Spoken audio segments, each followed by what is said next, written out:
اضافہ ہو گیا ہے، بھیڑ اور بکریاں بھی جو ہیں ان کی تعداد بھی پاکستان میں بڑھ گئی ہے۔ کسی دور میں پاکستانی عوام کو بھیڑ بکریوں سے تشبیہ دی جاتی تھی۔ کئی لوگ یہ کہتے تھے کہ یہ جو کئی بڑے بڑے شاعر جو ہے انہوں نے طنزیہ انداز میں پاکستان کے ان عوام کو جو بار بار ایک ہی قسم کے سیاستدانوں کو منتخب کرتے ہیں ان کو گدھوں سے بھی تشبیہ دی جاتی تھی۔ یہ خیرحال شعر و شاعری کی بات ہے، طنز و مزاح کی بات ہے، لیکن میں نے ضروری سمجھا کہ اس موقع پہ آپ سے بات کر دی جائے۔ یہ بھی بتایا گیا ہے کہ گھوڑوں کی تعداد سال 2020-2021 میں گھوڑوں کی تعداد میں کمی ہوئی ہے، گھوڑوں کی تعداد میں کوئی خاص اضافہ نہیں ہوا۔ ایک گھوڑے وہ ہوتے ہیں جو کہ الیکشن کے گھوڑے سمجھے جاتے ہیں، اور الیکشن کے اندر لوگ اپنے اپنے گھوڑے جو ہیں وہ اتارتے ہیں، اور الیکشن کے دوران گھوڑے جو ہیں وہ استعمال کیے جاتے ہیں، لفظ استعمال کیا جاتا ہے ہارس ٹریڈنگ کا۔ بعض کو گھوڑے جو ہیں وہ پارٹیاں بھی بدلتے رہتے ہیں، ادھر سے ادھر جاتے رہتے ہیں۔ اچھا، اسی دوران کیونکہ الیکشن کے حوالے سے بات چل رہی ہے تو الیکشن کی اپڈیٹ بھی ہم آپ کو بتائیں کہ ضمنی انتخابات کو لے کر مسلم لیگ نواز اور بعض انتخابی ماہرین نے بڑا شور مچایا کہ ضمنی انتخابات میں مسلم لیگ نواز کو کامیابی ملی، لیکن میں نے ایک بڑی تفصیلی ویڈیو آپ کے سامنے ماضی میں رکھی تھی کہ وہ نشستیں جہاں پر مسلم لیگ نواز جیتی تھی انہی نشستوں کے اوپر مسلم لیگ نواز کو پنجاب میں کامیابی حاصل ہوئی ہے، اور اتفاق یہ ہوا ہے کہ انہی جو ہے وہ نشستوں کے اوپر ابھی تک ضمنی انتخابات ہوئے ہیں جو نون لیگ کے کسی امیدوار کی وفات کی وجہ سے کسی اور معاملے کی وجہ سے جو ہے وہ خالی ہو گئی تھیں، اور وہاں پر نون لیگ کے امیدوار ہی جیتے۔ ہاں، یہ ہوا ہے کہ پاکستان تحریک انصاف نے پہلے کی نسبت اپنے ووٹ بینک میں جو ہے وہ اضافہ کیا ہے۔ اسی طرح کا ایک حلقہ PP 38 بھی ہے، سیالکوٹ کا ضمنی انتخابات وہاں ہونے جا رہے ہیں، ادھر بھی بالکل ایسی ہی بات ہے کہ مسلم لیگ نواز کے جو یہاں سے منتخب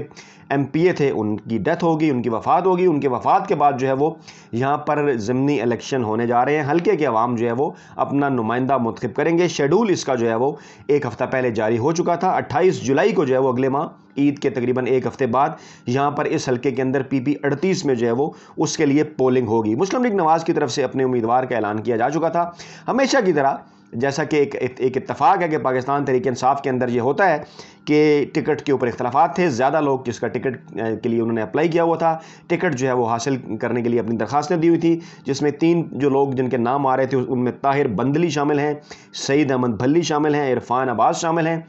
اور تینوں جو ہیں وہ ٹکٹ کی لائن کے اندر تھے۔ لیکن اس کے ساتھ ساتھ پھر ایک اور نام پاکستان مسلم لیگ کاف کے ایک جو رکن تھے جو ہے وہ جن کا نام ہے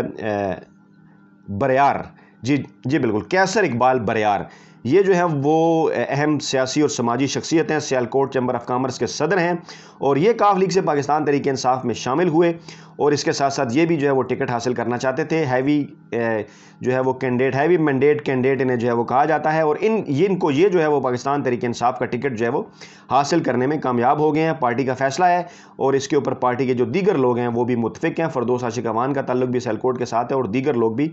اور انہوں نے ان کی شمولیت اختیار کرنے کے بعد اب ان کو جو ہے وہ بلے کے انتخابی نشان پہ الیکشن لڑایا جائے گا پاکستان تحریک انصاف کی جانب سے۔ اور ہمیشہ کی طرح بالکل اسی طرح بھی اطلاعات ہیں کہ سعید احمد بھلی جو ہیں پاکستان تحریک انصاف کے، وہ آزاد حیثیت سے الیکشن لڑنے کے متعلق جو ہیں وہ سوچ رہے ہیں، اور ایک مرتبہ پھر یہ سوالات پیدا ہو گئے ہیں کہ پاکستان تحریک انصاف اگرچہ عمران خان کے نام کے اوپر ووٹ لیتی ہے، اس کے ووٹ بینک میں اضافہ بھی ہو رہا ہے بلے کے نشان کے اوپر، لیکن اس کے ساتھ ساتھ شاید پاکستان تحریک انصاف ہی وہ واحد جماعت ہے کہ جس کے ٹکٹ کے لیے زیادہ لوگ اپلائی کرتے ہیں، اور اس کے بعد ٹکٹ اگر نہ ملے تو پھر اپنی ہی پارٹی کے امیدوار کے خلاف بھی کمپین چلاتے ہیں۔ عام طور پر دیگر سیاسی جماعتوں میں شاید ایسا نہیں ہوتا، تو پاکستان تحریک انصاف کو اس پہلو کو بھی نظر انداز نہیں کرنا ہوگا، اس پہلو کو سوچنا ہوگا کہ ایسا کیوں ہوتا ہے کہ ٹکٹوں کے حوالے سے اختلافات ہوتے ہیں، پھر ایک ڈیسیژن سامنے آتا ہے، ٹکٹ ملتا ہے، اور اس کے بعد پھر اپنے ہی لوگ جو ہیں وہ اس امیدوار کے خلاف کھڑے ہو جاتے ہیں، کمپین کرتے ہیں، اور ووٹ بھی جو ہیں وہ ڈیوائڈ ہو جاتے ہیں۔ لیکن ماضی میں ووٹ ڈیوائڈ ہونے کے باوجود پاکستان تحریک انصاف کے ووٹ بینک میں اضافہ ہوا۔ کچھ لوگ یہ بھی چاہتے ہیں، کچھ لوگوں کا یہ بھی خیال ہے، یہ سمجھتے ہیں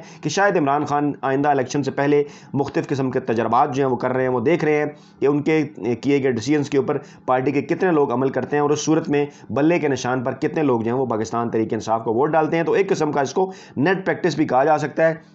لوگ پھر سے لیکن یہ بات کرنا شروع ہو گئے ہیں کہ کیا ضمنی انتخابات مسلم لیگ نواز جیتے گی، اگرچہ نشست انہوں نے چھوڑی تھی۔ اس حوالے سے تفصیلی جو اپڈیٹس ہیں وہ لے کے ایک علیحدہ ویڈیو میں آپ خدمت میں حاضر ہوں گے، لیکن سرے دس جاتے جاتے پھر اس تھم نیل کے ساتھ کہ ملک میں گدھوں کی تعداد میں اضافہ ہوا ہے، اور یہ سوال ایک مرتبہ پھر پیدا ہو گیا کہ کیا نون لیگ ایک اور ضمنی الیکشن جیتے گی۔ گھوڑے کم ہوئے ہیں اور بھیڑ بکریوں کی تعداد میں بھی اضافہ ہو گیا ہے۔ بجٹ کا دن ہے، بجٹ کے حوالے سے تازہ ترین اور لیٹسٹ اپڈیٹ کے ساتھ بھی آپ کی خدمت میں حاضر ہوں گے۔ اپنا بہت خیال رکھیے گا، اللہ نگہبان۔